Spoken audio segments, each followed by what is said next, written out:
नमस्कार मंडळी, नवीन दिवसाची छान अशी सुरुवात झालेली आहे. इथे मी तुळशीची पूजा केली, अगरबत्ती लावली, दारात बघा छान अशी ठिपक्यांची रांगोळी काढली. आणि हा टॉप बघा मी काल शिवला होता, कसा दिसतोय बघा. आणि हा ब्लाऊज काल मी कट करून ठेवला होता बघा, तो आता मी शिवायला घेते. हा मला जाताना ना घेऊन जायचा आहे. कोटरीला पफ बघा किती छान असा आलाय. मग ना मी आता दुसरी साईडची पण कोटरी अशी जॉईंट करून घेते आणि त्याला पण टक्स मारून घेते. तर आता मी इथं बघा बॅक पार्टला टक्स मारते, खाली पट्टी जोडून घेते. आता बॅक पार्ट पूर्ण तयार होईल. आता बघा ब्लाऊजला फिटिंग करायला लागली मी. पूर्ण शिवून झालाय ब्लाऊज. आता फिटिंग करून ना गोट घालून घ्यायचा. तर बघा माप टाकून ना अशा पद्धतीने फिटिंग करून घेते मी ब्लाऊज.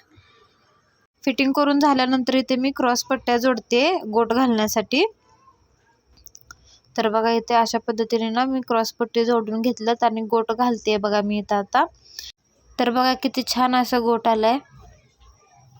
आता ना इथे मी साड्या पिको करते. 2 साड्या पिको करायच्या होत्या मला, तेच करून घेते मी आता.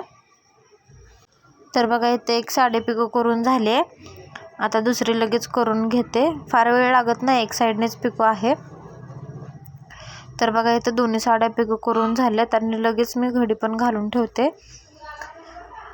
तर बघा इथे श्रीषा ना काय करत होती माहिती आहे का, फ्रॉक आणलाय आणि मला म्हणत होती मी फ्रॉक शिवते, फाटलाय माझा फ्रॉक. बघा मी जसं करते ना तसं तिला करायचं असतंय. बघा कशी करते, सेम माझी कॉपी करते बघा. नाही ते जो मगाशी ब्लाऊज शिवला ना त्याला हुक लावून घेते. चला तर मग भेटूया पुढच्या व्हिडिओमध्ये. बाय.